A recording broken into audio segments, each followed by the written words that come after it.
How other teams already think the Astros are cheating, and now you have Justin Verlander sign a deal in the middle of a lockout, and everybody's like, "What's going on, guys?" And you know what's going on?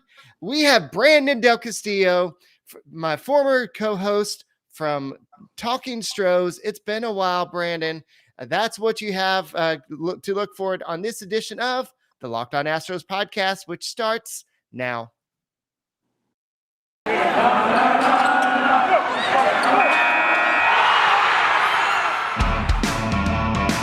Hello and welcome to Locked On Astros, your daily Astros podcast. Here are your hosts, Eric the Man Huysman and Brett H-Town Wheelhouse Chancey.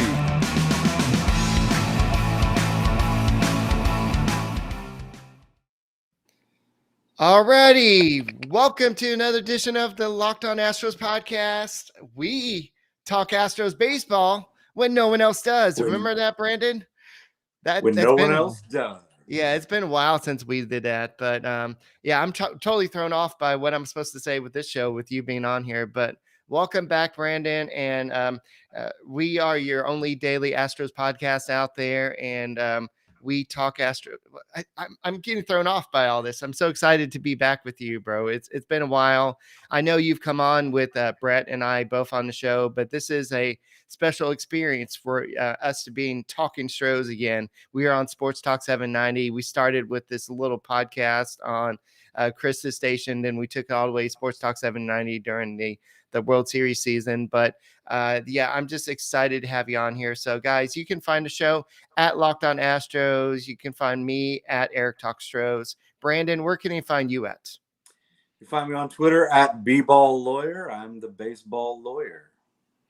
All right, guys, thank you for making the Locked On Astros podcast your first listen every day, whether it's on YouTube, keep on subscribing, and whether it's on your way to work, on your way home from work, wherever, when you're at work and you just don't want to work and you want to listen to Locked On Astros podcast, keep on doing that. Thanks a lot. So I know a lot of people are giving Astros a lot of crap, like, how the heck are you able to make Justin Verlander's deal official during the middle of a lockout? And it doesn't make a lot of sense. A lot of people are like, well, how does this happen?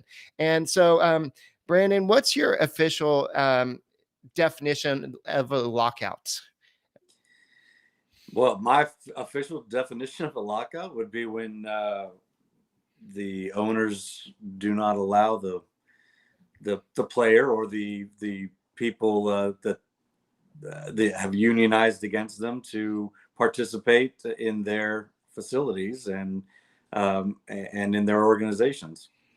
Yeah. So what happened here, guys, is they didn't really negotiate with Justin Verlander here. The deal was done. And remember how we got Justin Verlander in the first place. This was a last minute deal at the trade deadline, at the waiver trade line, like before the clock struck midnight that night. And we all remember that day because we're like, no, the Astros need to go out and make this deal. And Justin Verlander waited to the last possible minute. And then he told the Astros, we want this. And so isn't it ironic that it happened at the last possible minute at this time too? And so Justin Verlander and the Astros, in the last hours before the expiration of the CBA, they agreed, they had the agreement done. And as far as the Astros were concerned, it was done deal. There is some language in the contract that they had to kind of resolve, and that's something that they're able to do afterwards. So, Brandon, I didn't want to preempt this with you, but what are the five? Let's just make up some crap. What are the five worst answers of the contract, that the contract issues that this could have been? I'll start off with, they wanted a luxury box for Kate Upton for every Astros game. You go. Personalized playroom for their daughter. Okay. I think that he wanted a new vehicle for every start.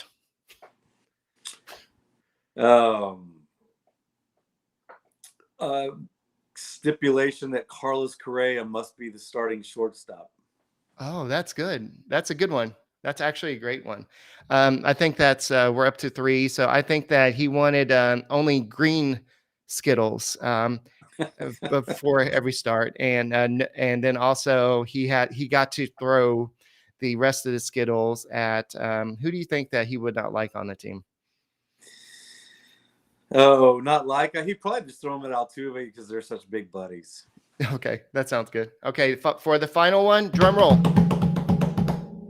Oh man, I actually had that he would be allowed to bat even if there is a DH, so that he can compete with Shohei Ohtani. I don't think there's any competing there, but yeah. So there's just there's a little hiccup there in terms of the contract and everything. And I know you made a comment on Twitter earlier about a lot of the talking heads making a big deal about how it wasn't official before this was that CBA the lockout started. So why do you think that was such a big deal? Like John Heyman came out and he said that it's kind of a mystery why that this was not made official before the lockout. Oh, you know what? I hate those people on Twitter. It's mainly the so-called journalists. We've gotten so bad these in the last 10 to 20 years. Sports journalism has it comes along with just guessing and speculation to the point where anybody can pretty much be a sports journalist these days. You used to be everybody cares about getting the most clicks and who's being first. They don't care about whether they're right or not. So it just makes me mad when people like Ken Rosenthal and Heyman throw out speculation that, well, maybe it's because Justin Verlander's injured and that he didn't pass his physical, which is complete nonsense. But for them to throw that kind of stuff out there, it's almost like they would even believe, something from Beltran's niece on the Twitter. Yeah, and it was kind of funny the fact that Heyman also today, this was his where is it? He had a where is it? But he said the Verlander. I'm trying to find the exact quote, and he said the Verlander signed his deal, and it's like you can't even put Verlander; you have to put the Verlander, and so it's just like Heyman is just so weird at times. But it is a 2-year, $50 million agreement with the buyout or the opt out for Verlander after the first year. So let's just say he goes on and has a Cy Young season in 2022, then he can opt out and go get the big bucks in 2023. But do you really see him doing that, or do you think that he's really here for the 2 seasons?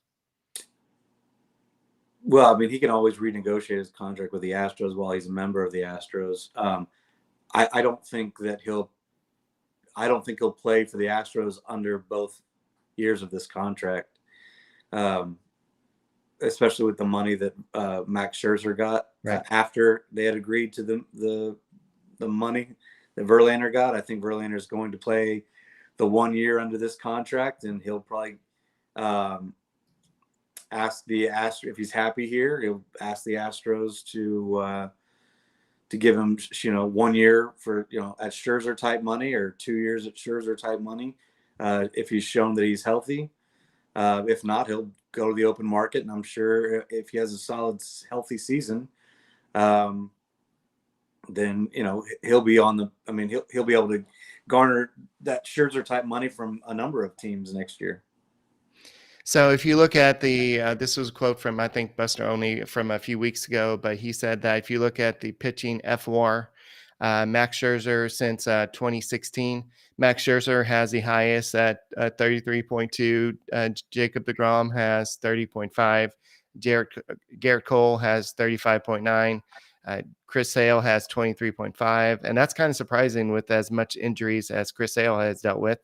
Aaron Nola has 22.7, and there you have Justin Verlander with 22.5. And Verlander also has dealt with injury. He's missed the past 2 seasons, and that's kind of weird that Jim Crane would throw this type of money at Justin Verlander, considering he basically has not pitched. He pitched 1 game in this last 2-year extension, and so now Jim Crane was just like, you know what?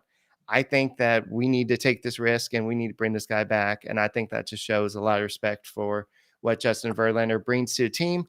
And before we address this, Brandon, guys, Astros fans, I know the offseason is often going and it's paused right now. But before we know it, pitching and catchers might report, and it's time to give you inside track on the absolute best fantasy baseball platform.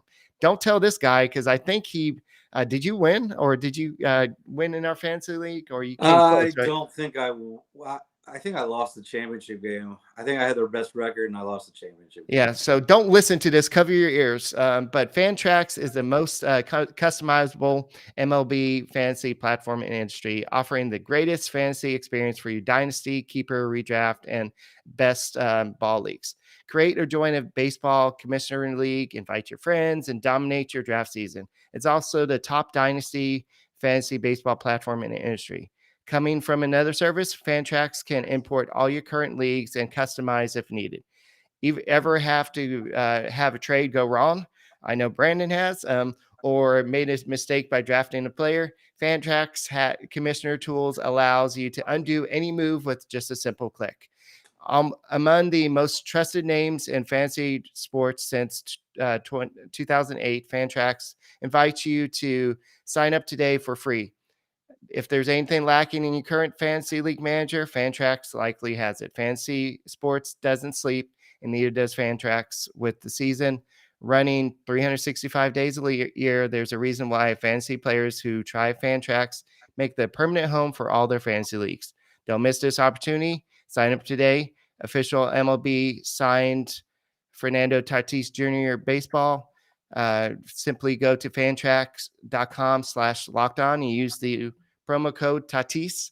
Fantrax, the home of fantasy sports. Play ball. And also, I do want to talk to you a little bit about DirecTV. If you want to be able to watch the Astros, if they play baseball this year, you got to have DirecTV. You got one device that lets you catch the games live, then another one that lets you stream your favorite shows. You're watching sports highlights on your phone, and you've got your neighbors, best friends login for all the good stuff.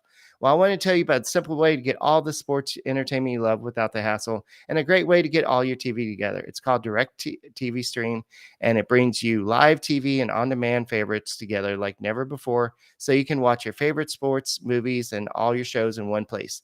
That means no more juggling remotes and no need to buy another device ever again. And the best part, there's no annual contract. So get rid of all the clutter and the confusion and get your TV together with DirecTV Stream. You can learn more at directtv.com, and that's at directtv.com. Compatible device required. Content varies by package. All right. So I do want to go ahead and kind of talk a little bit more about Justin Verlander before we move on from him. I know we talked about him signing. We talked about whether he's going to be here for the full 2 years.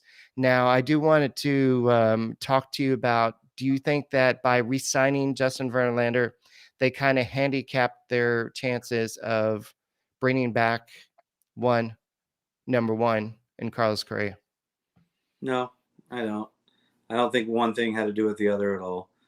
They offered Correa $32 million a year for 5 years. I really don't think that I think they can still go. They wanted to go below the luxury tax this past year, reset it, and stay below it. They did that. If they happen to go over again this year, I don't think they're too worried about that as long as they can get Correa back. I don't know if you guys have talked about the Carlos Correa thing too much. I'm sure it comes up Yes. every day. Right. But I mean, doesn't 7 years at $34 million sound perfect with an opt-out after 3, and he can reset at 30 years old? He'd be the highest paid player. I mean, we need to get this deal done. It just makes the most sense to come back to the Astros. The Astros make him the highest paid player. They were willing to go to 32 for 5. Let's extend the years to 7, go up to 34, make him the highest paid player, position player, and give him the opt out after 3. Then he can go back and get his 10-year contract either with the Astros or another team. After the window may have closed by then, but he'll still only be 30 years old. Just seems to make sense for both sides. So I really hope they get a deal done. I don't want to. I get sick losing our guys year after year. Springer and now Correa possibly leaving. I know Cole wasn't our guy, but just it stinks to watch him go. Keuchel before him, even Marwin, before that. So it would be nice to see Correa pull a little Biggio and show some loyalty and stay in town. Yes, I agree with that. I just don't know. I think he's looking for that Corey Seager type of deal, and I But don't where? know. But who? Yeah, I know. I don't know if a team's going to offer that. And yes, Seager has the same type of injury history, but Correa still has that back. And a lot of teams may be kind of worried about the back. Yes, he had a healthy 2021 season, but I think teams would be kind of leery of that. And I think what you just said, a 7-year deal that will be beneficial to him and also beneficial to the Astros. And if he proves over the next 3 years that he can stay healthy, then yes, he can opt out after those 3 years, and then he can get what he wants. That he'll still be 30 years old. He can go get that Albert Pujols like deal or something like that at that point. But it's just what does he want to do? And so I am totally kidding here, guys. Don't take this seriously. But are we expecting a announcement of Carlos Correa signing tomorrow with Justin Verlander officially signing today? Yeah, that's what I think that's a good one, Eric. I like that. All righty. So going back to Verlander, how would the Astros actually announce this? Legalese. How could the Astros actually announce this? I don't know. A player. I don't think they can really make an announcement using his name. You could use the player's number, but I don't know. Even that's referencing that player. I think you just have to wait. Let's just wait, get the lockout done, and then you hold a press conference, and you can actually. Yeah, I just don't think you can have a press, even not even a press release stating his name. Yeah, I can just imagine. Yeah, we signed this player with the blacked out image of Justin Verlander. The Astros Yeah, have officially signed a pitcher. A pitcher, the pitcher with the initials J. The pitcher. And Or they could just say Ben Verlander's brother. a media member's brother. So yeah, it's just crazy how so what we all experienced what happened in 1994. A lot of it took the baseball. Sorry, it took baseball a long time to recover from the 1994 strike. It took steroids. It took Mark McGwire and Sammy Sosa doing this. What would happen if this lockout trickled into the regular season? Yeah, I think it would be pretty bad. I think it would be devastating for the sport. There's just too much these days, especially with social media and all the other entertainment that you have going on in the world. You can't afford to lose fans at this stage of the game. I think diehards would probably always still be there, but you're going to lose a lot. You're going to have a lot of people saying they don't want to come deal with billionaires and millionaires, give them their money. And I still have friends that will not go to a baseball game with me because of 1994. Yeah. Mr. Corona said baseball would take a bigger hit than 1994. I mean, yeah, that was, I would agree. But 1994, it took people a long time to get back to baseball. And it really took that Mark McGwire and Sammy Sosa. And later on, we found out that was tainted in a way, but still a lot of things have been tainted since then. And real quickly, before we talk about something else, what do you think about the whole thing about the different baseballs used in 2021? Yeah, I mean, I saw the article. I probably don't know too much more than you do about it. Right. It's not a good look, right? I mean, there's Right. already a lot of distrust with the commissioner's office, especially here in Houston, and it kind of verifies what some of the things that Justin Verlander, who we were talking about earlier, was saying a couple of years ago. How can you trust the commissioner's office is putting out the same equipment for every team, and now you have evidence. They admit that they use different balls. It's not a good look, and so somebody should maybe do some real sports journalism on that instead of guessing on things. I forgot how much you do not like Mr. Heyman. By the way, guys, if you want to send your favorite commissioner a pair of socks, why don't you get a pair of socks from Stance? If you want to send him a Joker sock and just say, hey, you are a Joker, then why don't you go and do that? Stance has socks from every type. They have shirts, they have joggers, they have hoodies, whatever you want, whether it's the Goonies, Star Wars, The Office. If you want to have Dwight on your butt, if you want to get the boxers, whatever you want to do, the Harry Potter, Disney, Bob Marley, Major League Baseball. I don't know if you're allowed to have players' names on there, but whatever, the MLB, whatever you want to do, just that's what Stance can do for you. And so it's founded in 2009, and its Stance apparel represents a radical reinvention of socks, underwear, and active apparel with a sharp focus on comfort, quality, and creativity. Stance brings an atypical aesthetic alongside of pop culture's hottest collaborations for the ultimate in style and self-expression, because everything you wear should be a direct extension of who you are and how you feel. If you're a Joker, you should wear a Joker. So what are your favorite designs?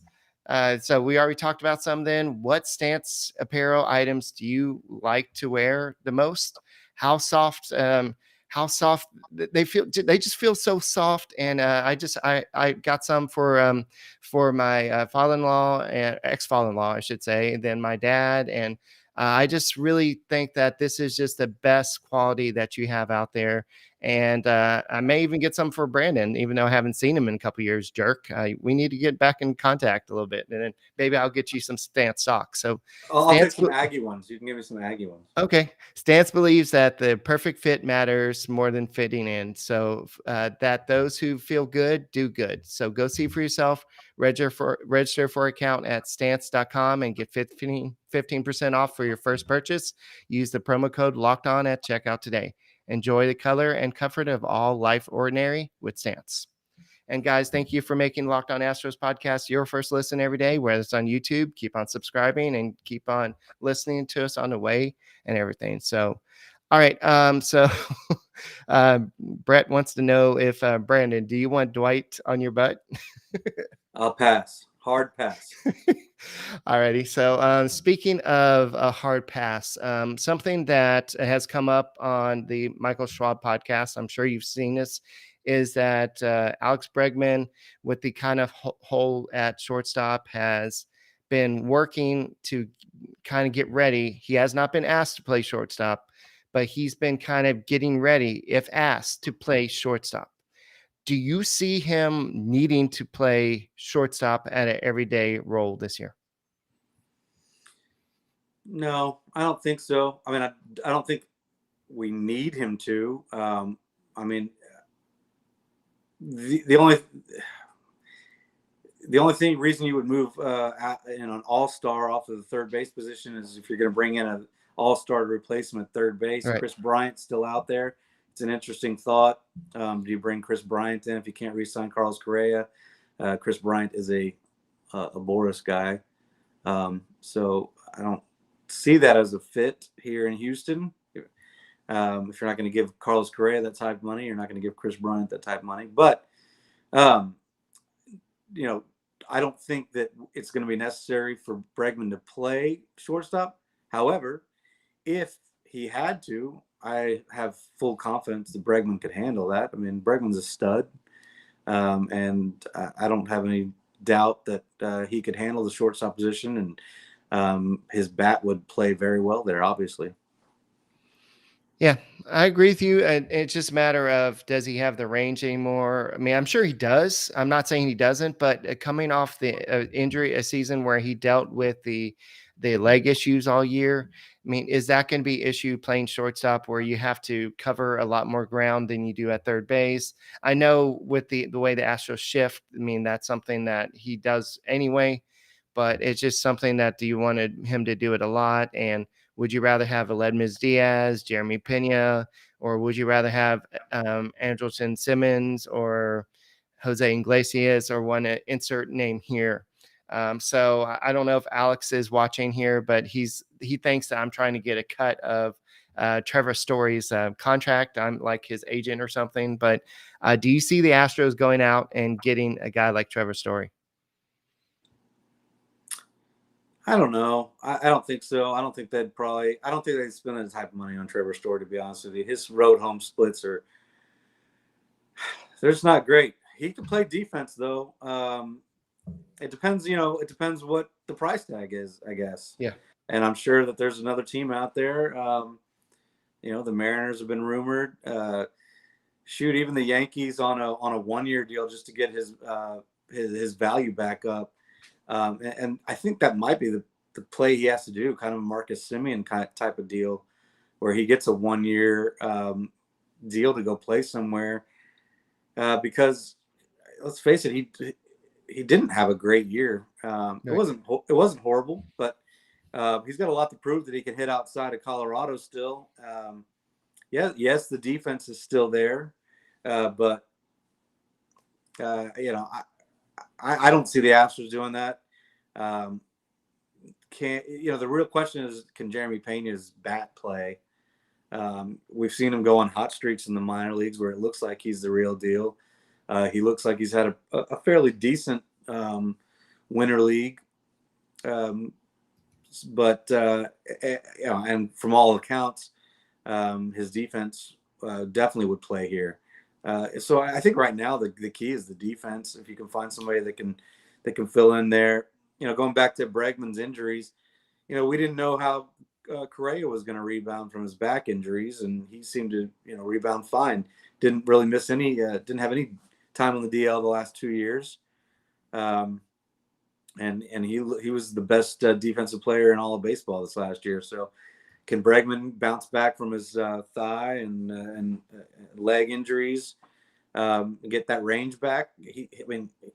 We're not talking about a 35-year-old, 40-year-old. Bregman's still a very young guy. He's a hard worker. Yes, he has gotten some injuries the last couple of years, so it is a concern. But there's no reason to say he can't. Right. We'll just see how it plays out. I still personally think the best deal would be to bring Correa back.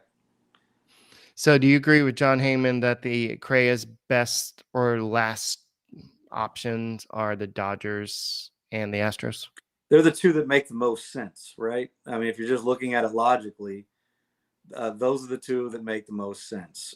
Yet could the Cubs offer Correa a huge contract? I think they could. I think the Cubs could probably give Correa the most money out of everybody. They don't have very many big players on the payroll. But is that all Correa is interested in? Is that really all he wants is the money? Right. Who are the Cubs rebuilding with? It doesn't look like they're going to be back into the playoffs anytime soon.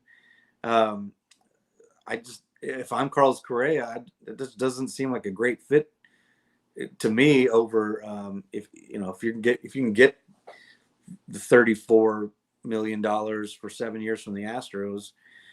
The Yankees are always going to be a player, especially if the luxury tax gets pushed up.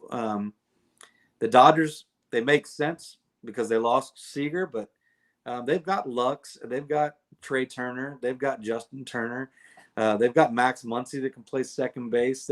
They've got so many different options. They don't need Correa. They've got some problems pitching, right? I mean, They don't have a Clayton Kershaw. Max Scherzer's gone. What's the deal with Trevor Bauer? So they might need to spend some money on pitching. I still think you know the Tigers might be able to have some more money. Put Javi Baez, who they just signed, over at second base, and then now you have your infield for the next 10, 12 years up the middle. If they wanted to go huge money for those two players. Other than that, nothing else makes much sense other than the Astros. I mean, yes, I'm biased, but just looking at it from Carlos Correa's standpoint, that if the Astros are going to give you that type of money for 7 years and you get an opt-out after 3, logically, it just makes the most sense to come back where you live, where your friends are, where you've grown up. But and your brother is in Jose Altuve. I mean, you Jose have the Altuve, post-game hug. You got your podcast guy, Lance McCullers, on the team. Yeah. JC's is in the Astros organization. Maybe they can play eventually someday together.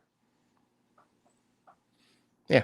So I mean, I think it's just a matter of time, and we got to wait out this stupid lockout. And who knows? What if the luxury tax threshold is here, and now it goes up here? And Right. There's a lot Astros, more room for the Yankees to move up there. The Red Sox even. Oh. Although you got Xander Bogaerts and Devers on that side of the infield, I don't know what they do with Correa. I know Bogaerts has only got 1 year left, but okay. So no, he's opting out. I think he's opting out after this next year. Yeah. Right. So he's already made it clear. So he's only going to have 1 year left. But he still has that 1 year. What are you going to do with Correa for that 1 year? Trade him to play second base. Because you have platinum gold glover in Correa. You're not going to move him off shortstop. I mean, Bogaerts is good, but Correa is a platinum gold glover. So you're going to move Bogaerts off. So, I mean, that could make some sense too. Yeah. So anyway, so Dorothy says that potentially Correa has said he doesn't like playing in cold weather. Maybe it's because his back hurts. Back injury. I don't know if that's I haven't seen that quote myself, but I'll just go off what she says. But Brandon, appreciate you coming back on. This was fun. We got to do this more often. Once again, where can they find you on Twitter and yell at you? I am the baseball lawyer. You can find me on Twitter at @bball_lawyer. All right, and we used to be talking Stros, and I miss these times. And once again, thank you for doing this. And I will be back tomorrow with another Locked On Astros podcast. And until then, hopefully we'll break some more rules and sign Carlos Correa tomorrow. I'm kidding, guys. Don't quote me on that. But we'll be back with another edition of the Locked On Astros podcast. And go Stros, and we'll see you tomorrow.